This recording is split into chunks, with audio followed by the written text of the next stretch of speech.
On today's show, we're going to debate and discuss our top 20 rankings for fantasy football. I want to be clear, this is for home leagues, not best ball, not high stakes online stuff like FFPC or whatever. This is half PPR, home leagues with your buddies, the way God intended. We're just going to go through and say who we each have for spots 1 through 20 here, discuss and debate a little bit. I will go first here at number 1, Evan. I have Christian McCaffrey. We have gotten questions. Oh, are you worried about Trent Williams? Are you worried about McCaffrey's calf? Are you worried that Christian McCaffrey is 28? I get all those concerns. I don't want to overthink it, especially on a guy who takes care of his body insanely well. Christian McCaffrey hasn't missed a game due to injury since 2021. Yes, he's a favorite to get hurt this season, but so is every workhorse running back in the entire league. I just want to place bets on Kyle Shanahan also. CMC has earned 5.5 targets per game in his 27 with the Niners. And given the way I want to play structurally this year, just a no-brainer for me at Christian McCaffrey, number 1 overall. Evan, who do you have at number 1? Yeah, Christian McCaffrey, 32 touchdowns in 27 games as a 49er, can crush you as both a runner and a receiver. I have him in the same tier as Bijan Robinson and Breece Hall. However, you can make a valid argument that Christian McCaffrey belongs in his own tier and that you're hoping that Bijan Robinson and Breece Hall become what Christian McCaffrey already is. Yep. So, yeah, lock him up. Number 1 overall pick, Christian McCaffrey. Don't overthink it. All right, let's go to number 2. I have CeeDee Lamb here. I'll talk more about the structural stuff in a second, but just on CeeDee Lamb and why I have him number 2. Of course, by the way, he just got a 4-year, $136 million extension, second among wide receivers in average annual value now behind only Justin Jefferson. But anyways, I get that there's not much more room for more volume on CeeDee Lamb after 10.6 targets per game last season. But man, Dallas could throw even more. I mean, they were high in pass rate of expectation last year, but not like a total smash. Given their running back room this year with Rico and corpse of Zeke, they could throw even more. And then it's really hard for CeeDee to fail in this slot plus role where they move him all over the formation. He lines up everywhere. He runs every kind of route. If you look at that next gen stuff after his games, it looks like just a squiggling thing that my kid used to do when he was like 3 years old. It's just wild the way they use CeeDee. So really strong for CeeDee there for me at 2. I do think it's really close between CeeDee and Tyreek Hill, but I give the slightest of nods for CeeDee, mostly on youth stuff. Evan, who do you have at number 2? CeeDee Lamb, 135 catches last year. As you mentioned, the Cowboys could throw more this season. CeeDee Lamb has become the best power slot receiver in the NFL since Larry Fitzgerald. We're talking about from a target competition standpoint. You mentioned the running back situation, Jalen Tolbert. Yeah. I'm not sure what Brandon Cooks has left. I'm willing to take a shot on him real late, but I'm not confident in that by any means. Kevontae Turpin, Ryan Flournoy, even Jake Ferguson. They're talking about Jake Ferguson might be the number 2 pass catching option on the Cowboys this season. It's just the ball is going to go to him so often. I don't look back. Number 2 overall pick, CeeDee Lamb. All right. 3, I have Tyreek Hill. I just think it's really hard for Tyreek Hill to fail given the way Mike McDaniel uses him.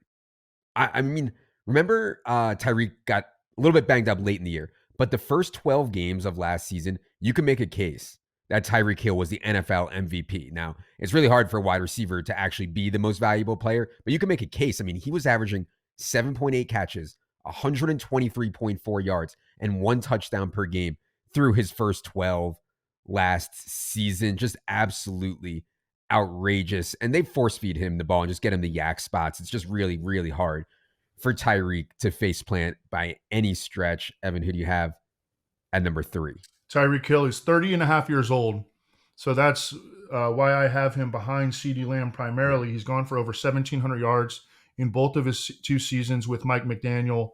I mean, Mike McDaniel is such an innovator that other teams copy. They watch Mike McDaniel Dolphins tape and they copy what he does. And the NFL actually kind of put a rule in place to kind of curtail some of the runway stuff that he would do with Tyreek Hill and CeeDee Lamb. He's just going to come up with another way to get the ball in the hands of his best 2 playmakers. And that's something that I think raises the confidence, that raises the floor in Tyreek Hill, is that you have probably the best offensive mind in the NFL right Yeah. now. And Mike McDaniel will just smash the button on getting the ball to Tyreek Hill and to a lesser extent Jalen Waddle and figure out ways to do it. He don't even mess around throwing the ball to tight ends or the third receiver. Like the offense is all built around getting the ball to Tyreek Hill and Jalen Waddle, super high floor and plenty of ceiling. Yeah. I mean, Kyle Shanahan and Mike McDaniel, just the two guys that I feel so good being in on. All right. 4, I have Bijan Robinson. And just on Bijan Robinson talent, 4.6 yards per carry, 8.4 yards per reception as a rookie. I want to be clear. Bijan earned a 16% target share as a rookie. 16% of the targets last year from the Falcons went to Bijan Robinson.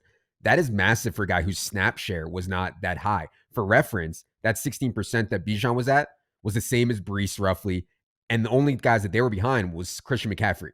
And now you get Zach Robinson as the offensive coordinator. Now you get far less usage expected out of Tyler Algier, which we can debate, but I think it'll be far less usage out of Tyler Algier. And you get Zach Robinson, who has a history, at least with Sean McVay, of really riding one back really, really hard. And of course, you get the quarterback upgrade and Kirk Cousins also. From a structural perspective, if I am in a league with, say, I can only start 3 wide receivers and it's half PPR, and I think it's going to be really running back heavy early, I have no problem taking Bijan or Brees 2 or 3 ahead of CD and Tyreek. Some people sent me notes, oh, I'm in a league where I can start 4 wide receivers, full PPR. I'm more likely to take CD and Tyreek there over Bijan and Brees. But listen, it's super close for me between all these guys. We've talked so much about how leaning into running back earlier makes sense and why. And so if you wanted to take Bijan or Brees over CD or Tyreek, I have no problem with it whatsoever. Evan, who do you have at number 4? Bijan as well, and I completely agree with your league-specific strategy in terms of position allocation. It's just there are these stud running backs up top. It's such an advantage to secure one of those in a home league redraft. And yes, there are definitely scenarios where I'm willing to take Bijan Robinson or Brees Hall in front of CeeDee Lamb or Tyreek Hill. Although it's difficult for me in CeeDee Lamb in any kind of a PPR format. I think I would actually stick with him at number 2, and then Bijan 3, and then maybe Brees Hall 4 and Tyreek Hill. I mean, I think that there's a tier there. I think there's a tier with the top 5 players, and then we move on to a little bit of a second tier, and we'll talk about why. But there's been a lot of discussion of the Falcons being a team that is going to be extremely pass heavy, and I'm just not entirely sold on that. Zach Robinson, on his time, based on his time with the Rams, you go back Todd Gurley, Cam Akers, they have Kyron Williams. There have been run heavy moments from the Rams over the years. The Falcons' new head coach is a defensive minded guy in Raheem Morris. I think that Bijan Robinson is going to be the clear cut focal point of this offense. I do think that Tyler Algier could be annoying at times, but not to the extent that he's going to put any kind of a dent in Bijan Robinson finishing as a top 3 fantasy running back. I think that this is a sort of a Todd Gurley situation, actually. 3 of the Falcons' offensive linemen are clearly power players, best at run blocking. Mm-hmm. I think it actually could be a fairly balanced offense with Bijan at the forefront. Yep, I think that's totally fair for sure. 5, I presume that we both have Brees Hall. I think the only reason that I have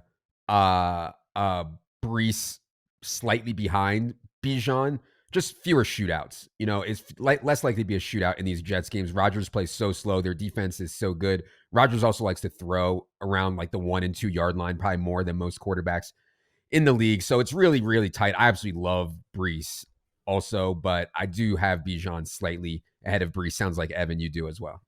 Yeah, I mean, and I had some trepidation on Brees Hall coming off that ACL meniscus tear entering last season. But by the end of the season, I mean, it became clear like Brees Hall advanced physically, and he showed that he's one of the most dynamic running backs in the league. Now he's further removed from that knee injury, and he's in a much better situation. Aaron Rodgers has always been a very running back friendly quarterback. And they poured a lot of resources into the offensive line. They are going to be in steady situations because of how good their defense is going to be. So I don't think they're going to be in too many unbalanced games. But yeah, at the end of the day, like I think the Falcons are going to score a lot more points than the Jets, even if the Jets are a better team. But Brees Hall is going to get fed, no question. They're running both the running backs behind him, and we like these guys. Braylon Allen and Isaiah Davis are rookies, so Brees is going to eat, no question. All right. Now it starts to get interesting. At 6, I have Jamar Chase. Still no news on the contract for Jamar Chase. I expect that to get done soon, especially now that CeeDee Lamb's deal is done. Joe Burrow getting healthy. I mean, last year when Burrow was out there and T was also out there, we're talking about a 30% target share, 26% targets per route run for Jamar Chase. And people like might forget. I mean, Jamar Chase is still entering his prime. He's 24 years old. This is Jamar Chase's age 24 season, still in his prime. And so I expect this contracting to be resolved very, very soon. And Jamar Chase to continue his dominant run here to start his career. Evan, who do you have at 6? I have Justin Jefferson at number 6. And I mean, I understand some of the worry about the quarterback situation. JJ McCarthy, they're the number 10 overall pick, out for the season. They're resorting to Sam Darnold, who's had a very, very up and down, mostly down career. But he's also never had a good offensive line, which he's going to have in Minnesota. When he has had good receivers, which, I mean, are we stretching that with Robbie Anderson? Yes. We're not stretching it with DJ Moore. He's gotten the ball to those guys. And Justin Jefferson is easily the best receiver out of that group. I think he's the best route runner in the NFL. He's going to stay open. And there are going to be some headache moments from Sam Darnold, just not enough to adversely affect Justin Jefferson. There is a little bit of added risk and instability there, but I mean, this dude is awesome, and he's the clear alpha in the Vikings offense, and I believe in Kevin O'Connell as a play caller as well. Justin Jefferson, number 6. All right. Number 7, I do not have Justin Jefferson. I have Amon-Ra St. Brown. I just think it's so safe on Amon-Ra. Fits with the way Jared Goff likes to play perfectly. Those short-ish balls over the middle of the field. Insanely talented, tough. Lions have 14 dome games this season. Josh Reynolds is gone. It's just, I mean, Amon-Ra is going to catch 100 passes as long as he stays healthy. You can book it. So it's just really safe bet for me on Amon-Ra. I do have him 7th. Evan, who do you have 7th? Yeah, I have Justin Jefferson and Amon-Ra St. Brown is exactly interchangeable here. Over his last 38 games, Amon-Ra St. Brown has averaged over 7 catches per game. The Lions actually shed receiving talent this offseason. They're putting a lot on Jameson Williams' plate. Jameson Williams doesn't really affect Amon-Ra St. Brown. They play entirely different roles. Amon-Ra St. Brown, you can go back to Cooper Kupp. Jared Goff has always thrown the ball really well in the middle of the field because he's one of these tall, pure pocket quarterbacks who can see over the offensive line and deliver the ball in the short to intermediate areas. Perfect receiver for Jared Goff. We've seen that. That's only going to continue. All right. At number 8, I do have Justin Jefferson. I think it's razor thin between Chase, Amon-Ra, and Justin Jefferson. My bigger concern on Justin Jefferson is the systemic style of the Vikings. Maybe their throw rate comes down significantly this year. I mean, efficiency is definitely going to come down off of the Cousins stuff. So, I'm not worried about it. We saw Justin Jefferson play really well with guys like Nick Mullins and other dust balls like that. I do not want to pass on the best wide receiver to enter the league maybe ever, with Kevin O'Connell, who I have a lot of respect for, in a dome with a leaky defense. I have no problem whatsoever with Justin Jefferson. I think it's super close. I just think it's a little safer with Jamar Chase and Amon-Ra, but I do have Justin Jefferson 8. Evan, who do you have at number 8 overall this year? Yeah, so I have this as a little mini tier atop the rankings with Justin Jefferson at the top. Well, not even Justin Jefferson and Amon-Ra St. Brown right next to each other, and then Jamar Chase at the bottom of the tier. But I agree with you. It's pretty razor thin. Jamar Chase still only 24 years old. He resumed practicing recently, if I'm not mistaken. Yes. He hasn't gotten the contract yet. The Bengals are cheap. Yeah. I think eventually they're going to give in. The Bengals are really shorthanded. Well, I don't want to talk bad about Yoshi. Don't Yoshi don't Bucks. do that. Yeah. But I mean, he is extremely unproven as a third receiver. We're talking about maybe Mike Gesicki as the third receiver, as the tight end. There's a clear top two delineation of targets with Jamar Chase and T. Higgins. It's just the reason I have him behind Justin Jefferson and Amon-Ra St. Brown is because he just hasn't been as good the past 2 seasons as he was as a rookie. Obviously, he's awesome. I have him as a top 8 overall player, but that's why he's at the bottom of the tier for me. All right. Let's go to 9 overall. I have A.J. Brown. It was messy late last season. I didn't think Hurts was good down the stretch, but he was also injured and like fighting with the coaches, which is a story that came out after the season. Now you enter Kellen Moore. You have some chance that A.J. Brown gets at least some snaps as that big power slot role that Kellen Moore did with CeeDee Lamb, did with Keenan Allen, and they had huge fantasy seasons doing so. A.J. Brown, targets per route run on routes with Devonta on the field last season, 36%. Just absurd alpha, PSM breaker, grown ass man. Super excited for A.J. Brown this season. Totally fine taking him at 9 overall. Evan, who do you have at 9? I also have A.J. Brown at number 9. Through 2 seasons as an Eagle, averaging 6 catches for 87 yards and a half touchdown per game. That's an average of about 18 PPR points per game. The dude is incredible. I mean, there was a point at which I thought that he might win Offensive Player of the Year last season. Then the Eagles season kind of went by the wayside. But I think that they're getting it back together. I think it's better for Nick Sirianni to be in the CEO role, Kellen Moore in control of the offense. He will find ways to get the ball to A.J. Brown, and I think that they'll be quite aggressive with the pass. Just very trustworthy talent, A.J. Brown. Yeah, for sure. Let's go to 10 overall.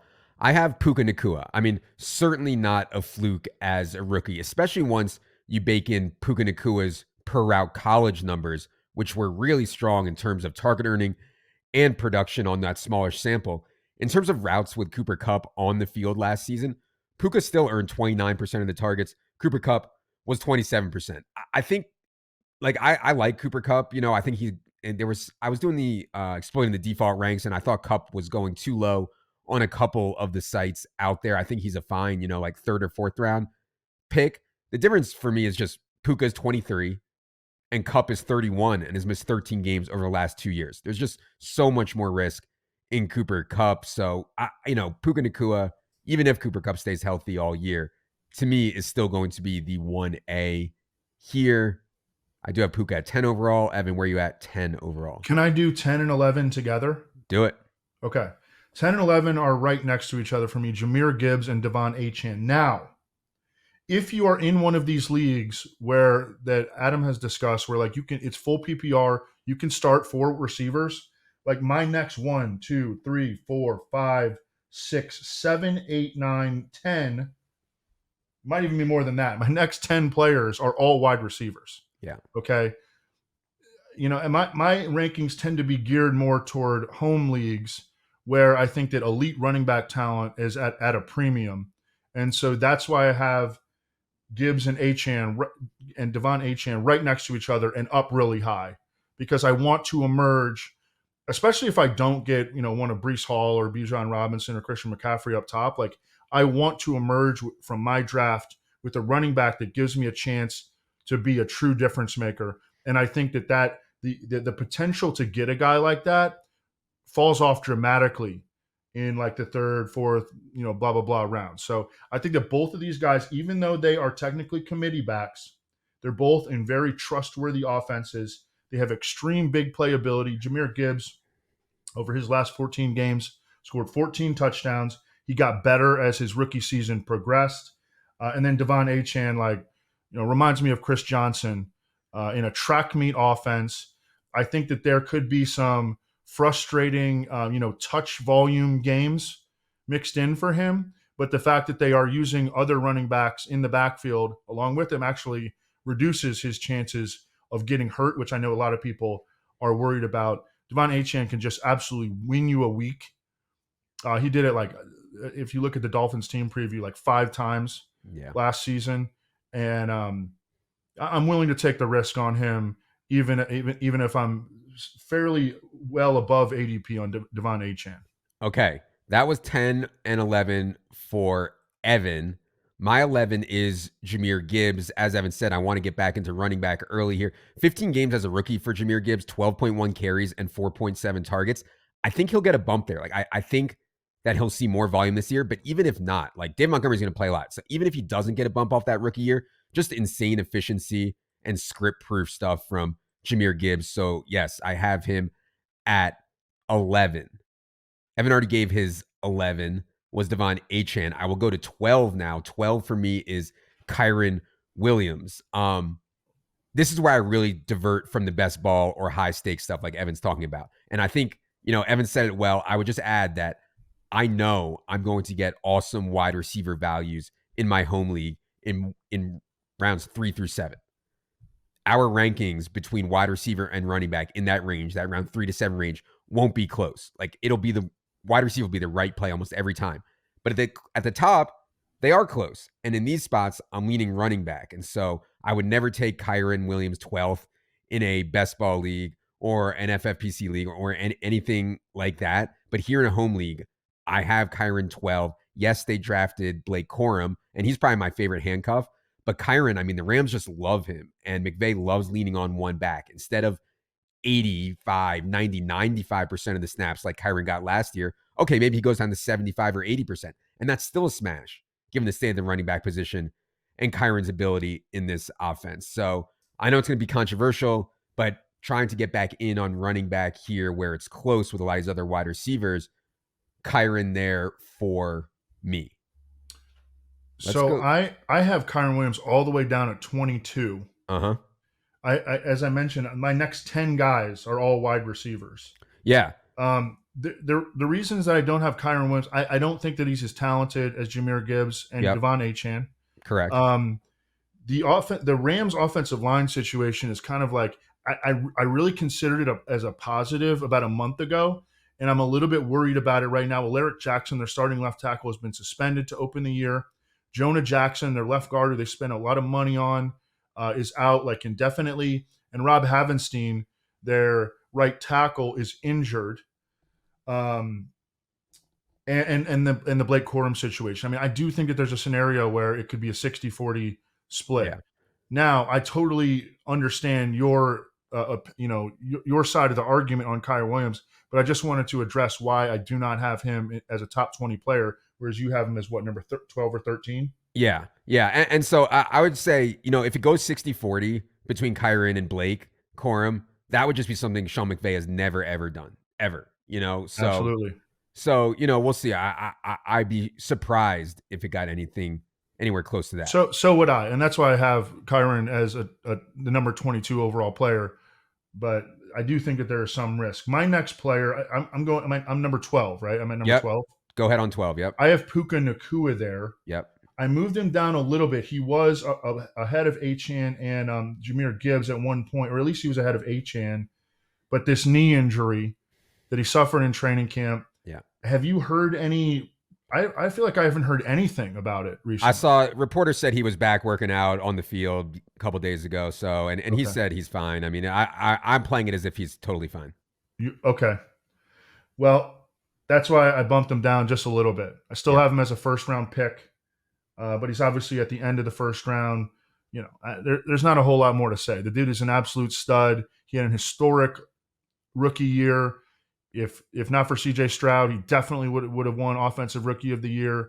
He's a great pick. I haven't the concern over the knee injury hasn't fully been quelled, I don't think. Okay. 13, I have Garrett Wilson. Want to be in on a guy who has only caught passes in his NFL career from Zach Wilson, Joe Flacco, Mike White, Trevor Siemian, Tim Boyle, and Chris Streveler. I mean, if you adjust for that, for the quarterback play, Garrett Wilson has been one of the best wide receivers in the NFL. And in the past, we've seen Aaron Rodgers get locked on to his number one wide receiver. I mean, Devontae Adams, Jordy Nelson, Greg Jennings had these huge seasons with Rodgers just force-feeding the ball to these guys. What's behind Garrett Wilson? I mean, Mike Williams is getting eased in off of the ACL. Malachi Corley has not had the best camp from what I can tell. And so it's messy behind him. Garrett Wilson could have a monster target volume kind of year. So I want to lean running back here again at the top, but I wanted to be sure I got Garrett Wilson in here at number 13. Evan, who do you have at 13 overall? I have Chris Olave at number 13. Another situation where this guy has superstar talent and almost non-existent target competition. Um, I shouldn't say non-existent, but big question marks about his target competition. Alvin Kamara is 29 years old, has obviously shown signs of decline late in his career. Rashid Shaheed, we have optimism about him as a mid to late round sleeper for sure. I've drafted him a ton, but that's on pure projection and hope and trying to build a case for him as opposed to really something that he has shown. Another thing that I really like about Chris Olave entering this new offense under Clint Kubiak, he comes from the Shanahan tree. I mean, Clint Kubiak was the passing game coordinator for the 49ers last year. A lot more layup routes. They were not doing that for Chris Olave. Like, they were not helping Chris Olave enough under Pete Carmichael Jr., who's one of the stalest, really worst offensive coordinator / play callers in the league. And they're gonna have to do that under Clint Kubiak. That's a staple of the Shanahan scheme, but it's also they're gonna have to do it because their offensive line is gonna be a problem. So I think Chris Olave has a chance to finish top 5 in the NFL in target share, maybe even lead the NFL in receiving yards. I also don't think the Saints are going to be very good. They could be playing from behind a lot. Yeah. So that's where I'm at on Chris Olave. Yeah. And I like Olave. I take him a decent amount when he gets back towards that 20-25 range. I don't have him in my top 20. And it's not because I don't like Chris Olave. My concern is that Dennis Allen is just a stone cold dolt and Derek Carr sucks, period. And the offensive line is a mess, and it could get real ugly for the Saints this year. I mean, they could be bad, bad. So I have more systemic concerns, but yeah, if they're decent and they can move the ball and get first downs, Chris Olave is going to smash. So I have no problem with that whatsoever. Let's go to 14. I have Saquon Barkley. And again, more of this systemic stuff, what I'm trying to do, starting RB or wide receiver RB or running back wide receiver, something like that. But again, pushing Saquon and some of these other running backs up here. Saquon's a scary bet, I mean, I think in the past game, the Hurts and the Eagles have historically not had high running back target shares. The goal line stuff with the tush push we've talked about. But for Saquon, just having the Eagles offensive line, having more red zone opportunities, just being on a good offense generally, something that he has rarely been a part of with the Giants, I think Saquon is going to be fine in terms of some of that stuff with the passing and the goal line. He can overcome that, which is big playability. So Saquon for me at 14 overall as the man in the Eagles backfield. Evan, who do you have at 14? Yeah, I do not have Saquon Barkley in my top 20. I have really the same concerns between both him and Jonathan Taylor. Yep. And that is the low historical running back target rate of both of those quarterbacks, Anthony Richardson and Jalen Hurts, and also the tush push. Shane Steichen comes from Philly. Obviously, we know that the Eagles do the tush push, and that can severely cut into the touchdown numbers of their running backs. And also, I mean, they're clear and present injury risks, both Jonathan Taylor and Saquon Barkley. I'm not getting them in any drafts, and I'm okay with that. There's obviously, it puts me at risk of. They're both super talented players. Puts me at risk of being badly wrong, but I'm willing to pass over. On those guys. And I totally agree. And I'm going to talk about Jonathan Taylor in a second here. The problem for me is if you go Chase or Justin Jefferson in round 1, and then you get back to round 2, and it's well, do I really want to take another wide receiver here and start a wide receiver start? Because then I'm going to be looking at the dead zone for running backs. And so that's where I kind of run into an issue with wide receiver starts, even though in a vacuum, I 100%, 1,000% prefer Chris Olave to Saquon Barkley, 1,000%. So it's a hard year from that standpoint because we have a level of confidence in this small cluster of running backs. And then, do we push up guys that maybe we don't believe in as much? It's a decision that we got to make on draft day. For sure.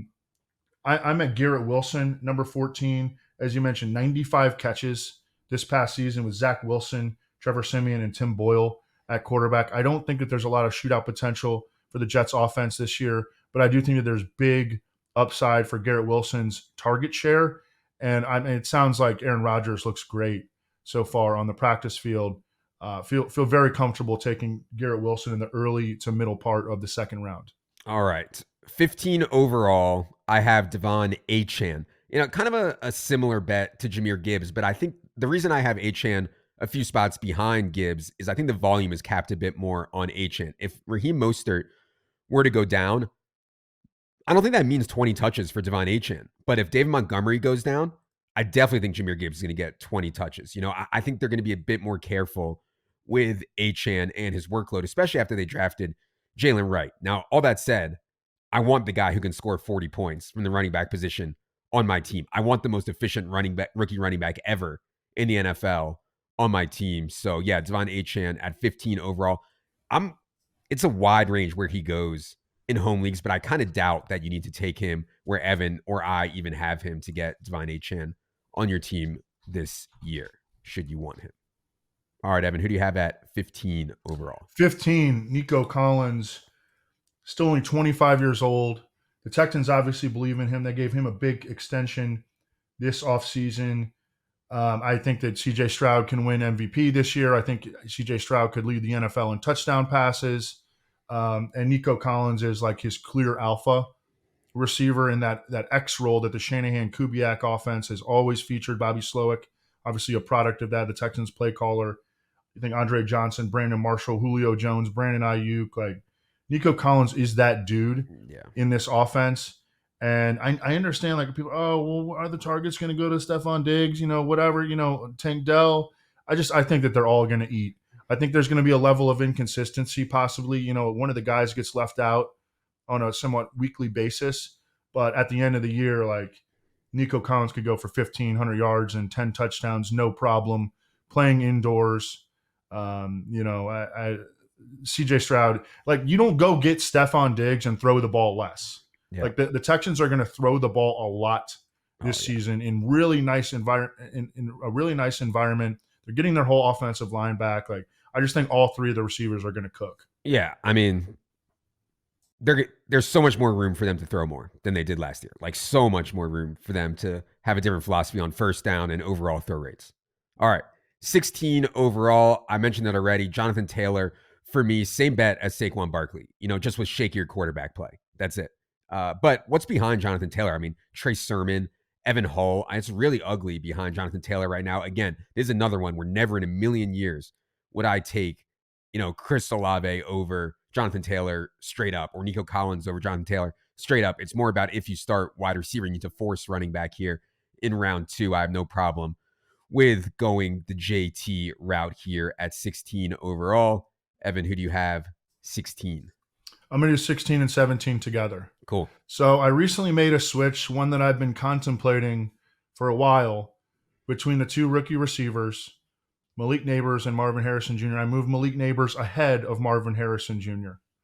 I understand people are scared about the quarterback situation. I'm really not. I'm really not. I don't think it's so bad that the clear-cut number one offensive weapon for the Giants in a Brian Daboll offense, like, he's going to be fine, and he's going to get extreme volume. I think that his volume potential is just so much higher than Marvin Harrison, who has to deal with Trey McBride. Michael Wilson, I think, can take a step in year 2. James Conner is still a very big part of that Cardinals offense. They drafted Trey Benson, who showed something as the preseason progressed. I'm going with Malik Nabers because I think that he can out-target Marvin Harrison by something like 20 or 30 targets. And, I always bought the rumors, really reports, that there were a lot of people in the NFL that preferred Malik Nabers' talent to Marvin Harrison Jr. I have them neck and neck, but I'm going with Malik Nabers here. Yeah, that's super interesting. I don't have Nabers really near my top 20. I think the offense being good for the Cardinals is a good thing for Marvin Harrison. I know that he has more competition for targets, but I think that's a good thing. I'll get to more on Marvin Harrison in a second here, but obviously love Nabers. Like, priority target for me in these builds where I start running back. Nabers in round 3 or 4 is just a major priority for sure. 17, as I continue down this running back path, is Isaiah Pacheco, only 63% of the snaps and 39% of the routes last season for Pacheco. No adds to the running back room of note. Yeah, Carson Steele is there, but whatever. Chiefs have been loath to use Clyde Edwards-Helaire. Chiefs led the NFL in screen targets per game. Last season, McKinnon is still on the street. Brandon Thorne's number 4 offensive line. I will reconsider this if Samaje Perine ends up going to the Chiefs.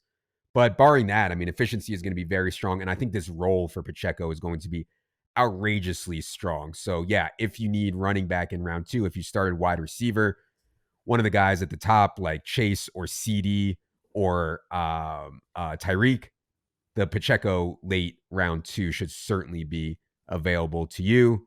Evan already gave you your 17, correct? I did 16 and 17 together, so I'm on 18 now. Okay, go ahead with your And 18. it is DJ Moore. Now, I must give the caveat that his ADP is not here. Yeah. You can wait around and get DJ Moore pretty comfortably in the vast majority of drafts, which surprises me. I mean, this guy's coming off a top 5 fantasy receiver season on a run-first team with a worse quarterback. To me, he's like a locked-in second-round pick. He's still only, 27 years old. 96 catches, 1,364 yards, 8 touchdowns this past year. Again, I understand the target competition with Keenan Allen added, Rome Odunze added, but I think DJ Moore has room to grow from a target standpoint because he only saw 136 last year, and I think they're going to throw the ball more this year. I mean, I think he can get to 140, 150. I think he's awesome. I think he's really been perennially underrated. To me, he's a confident second to third round turn pick that you can often get in the middle of the third round, if not late third round. Yeah. I mean, just another guy that goes third, fourth, sometimes even later in home leagues, which again is such a good reason to take running backs early when you get DJ Moore and Malik Neighbors and Nico Collins and T. Higgins and all these crazy values through those middle rounds at wide receiver. 18 overall, I have, God, I can't believe I'm saying this. Look what you guys have done to me. 18 overall, I have Derrick Henry. This would be half PPR only. He's certainly better in non-PPR, in no points per reception whatsoever. A big bet on touchdowns, lots of them. Gus Edwards ran for 13 touchdowns last year. Other Ravens running backs combined for 6 more. Year before that, J.K. Dobbins, Kenyon Drake, Gus Edwards, Justice Hill, they combined for 13 rush touchdowns. I think an important part of this is Derrick Henry was actually very good last season, even though the production wasn't great, even though he was 29 years old. The yards before contact. You take out his 2 games against the Texans, and he was like the best running back in the league. I mean, and there's some like survivorship bias where the guys who make it to 29 and are still like getting the ball a lot, they're just still really, really good. Yards before contact was so bad because the Tennessee offensive line was awful last year.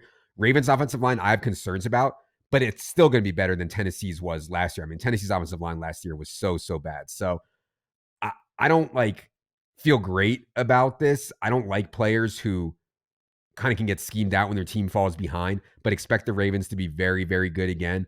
There's very little behind Derrick Henry. We're talking about Justice Hill. I think they're going to try to ride him extremely hard despite his age. And so Derrick Henry, if you need running back there, half PPR only, really good bet. I think we haven't projected for the most rushing touchdowns in the entire league this season, and I think that makes sense. Yeah, I have Derrick Henry at 28, and it's been tough for me to get him in drafts. Yeah. I almost put him on the shy away list. Yeah. But there is a commandment of fantasy football, and that's thou shalt not doubt or fade the big dog. Yes. And so I wound up deleting him. Okay, good. What are we up to here? 19? You gave your 18, right? Yeah, I'm at 19, which is Drake London, okay, who Leone has like the first overall pick in the drafts. I mean, dude, I believe in Drake London. Like, I think he could get 1,100, 1,200 yards this season. Systematically, like the Zach Robinson offense is perfect for him. You think about Puka Nacua, Cooper Kupp winning in the middle of the field. That's something that Drake London can absolutely do. He's been incredible in yards per route run. It's just he was really, severely held back by Arthur Smith. To me, like, it's a leap to put him in the second round, firmly in the second round. I mean, I have him as a middle second rounder. Yeah. I just can't go quite as high as Leone is on him. But I mean, I still have a chance to get him, I think, at 19 overall, especially if I adjust for ADP with guys like DJ Moore, because then Drake London technically moves up a spot. I mean, dude, not only do you have a chance to get him, I mean, Drake London's, let me just find it here. Drake London's ADP on Yahoo is 28.6. I mean, it's creeping down towards 30. And this is, again, you can get Drake London in round 3. I absolutely love Drake London in round 3. I mean, love, and so that's the kind of stuff that you're going to get. And again, that goes back to my point. I know we keep hammering it, but the running backs early and wide receivers through the middle, Drake London, I absolutely love. 19, I have Nico Collins, the wide receiver I'm most confident in on the Texans, who will be out there the most. Like Nico Collins, I think is going to play every snap. We could see some rotation or less snaps for Tank Dell for Steph Diggs. But to me, Nico Collins is the rising superstar who is going to be out there every snap. First down throw rate, overall throw rate going up for the Texans, as Evan said. So yeah, Nico Collins for me at 19 overall. And by the way, we'll get to all the cut stuff on Thursday's show, but Noah Brown was a surprising release to me for the Texans. Sounds like John Mechie is going to be a thing there as their wide receiver 4. But yeah, expecting Nico to play just about every snap. All right, we made it. Top 20 reveal. We're up to number 20. Evan, go ahead with your 20th overall player for this season. It's Jalen Waddle. For the reasons stated above when we talked about Tyreek Hill, like Mike McDaniel is just so hell-bent and so good at getting the ball to his playmakers. Jalen Waddle, even in 2022, he led the league in yards per reception at average over 18. Even last year when he was banged up for the majority of the season, he averaged over 14. He's awesome after the catch. He can make plays downfield. And there's just, obviously it's Tyreek a little bit at the top, but then it's Jalen Waddle, and then it's a drop-off in terms of, target expectancy in the Dolphins offense. And I think for a guy who was consistently going in the second round of drafts last year, we're getting a little bit of a discount this year on Jalen Waddle because he was banged up. Still went over 1,000 yards again, still averaged over 14 yards per catch. They gave him that big extension, which I actually think is a good thing. That shows that they have, that organizationally they have confidence in him. And if Tyreek Hill goes down or something, like Jalen Waddle he's gonna win leagues. Oh yeah. So really high floor, really high ceiling. Such a good player, Jalen Waddle. Yahoo ADP on Jalen Waddle, 40.6. 40.6. Yahoo ADP on Nico Collins, 34.7. Just wild, wild stuff. My number 20 player, sounds like Evan disagrees to some degree, but my 20 player is indeed Marvin Harrison Jr. I just think the Cardinals setup is so good. They have Brandon Thorne's number 32 pass rush, really bad secondary, a ton of dome games and good weather games. Kyler Murray, another year removed from the ACL.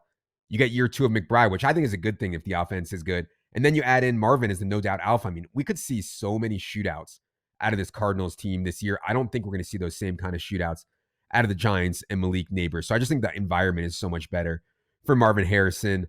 I understand it's hard to take a rookie 20th overall. His ADP on Yahoo is 18.6. So I'm actually behind ADP on Marvin Harrison here per Yahoo. But yeah, still really like the setup for him as one of these elite. And I'm not doubting that Malik Neighbors is just as good of a prospect as Marvin Harrison. I just think the environment is so much better for Marvin. All right. That's going to do it for our top 20s for this season. If you'd like to see our full rankings, you can pick up the draft kit. Evan's top 150 is in there. All of our ETR top 300 rankings are in there. We are continuously updating all of them. Our guys are updating right now for Brendan Rice being cut, Deontay Foreman being cut, down to the last decimal. So if you're going to your draft, be sure you have the most up-to-date rankings you can find. For Evan, for producer Luke, for producer Ryan, I am Adam. Good luck, everybody.